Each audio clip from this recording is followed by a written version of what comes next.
Hey guys, pupunta nga tayo ng Manila from Coron, Palawan dahil ako ay magme-medical na. That's why I am playing basketball right now para mawala ang cholesterol. Ito pala ang CSF or Coron School of Fisheries. Dito nagtuturo si Madam kaya susunduin na natin siya.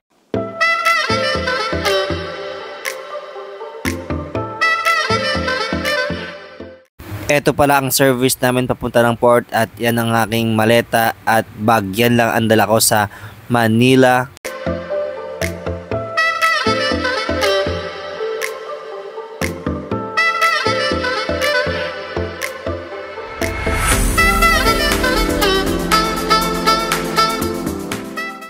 As you can see guys, napakaangas ng aking maleta.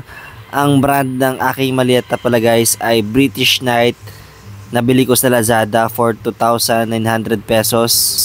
Napakaangas nga guys. May sarili pa akong tagabuhat ng aking maleta dahil ang aking ticket ay room for 4 person.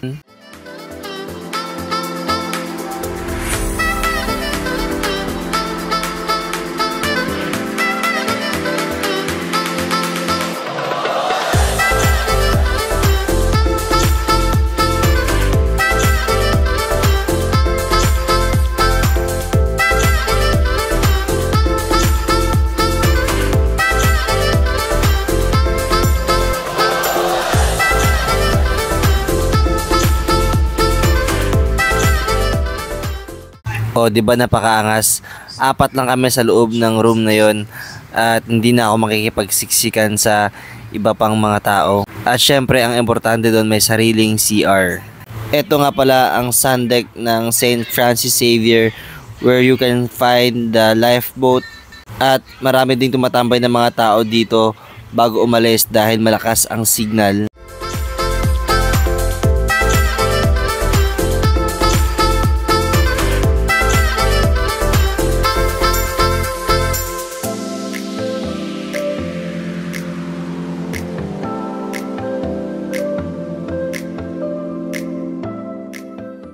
Dahil nga exclusive ang ating room, exclusive din ang ating kainan dito sa Horizon Cafe at hindi na ako pipila kagaya ng mga tao na nandito.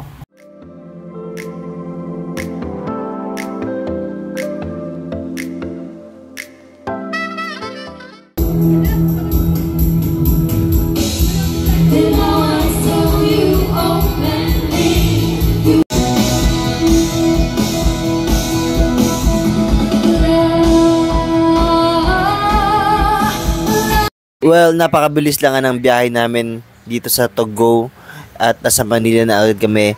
But before kami mag-arrive, kakain muna ako ng aking exclusive breakfast dito sa Horizon Cafe.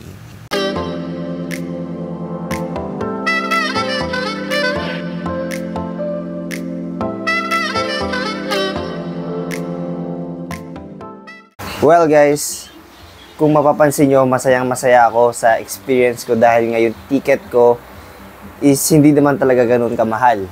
But yung experience is different. As you can see, hindi na ako pumila sa Horizon Cafe. Maganda ang aking room and cabin unlike sa iba na nasa bunk beds at pumipila sa mahabang pila para sa food.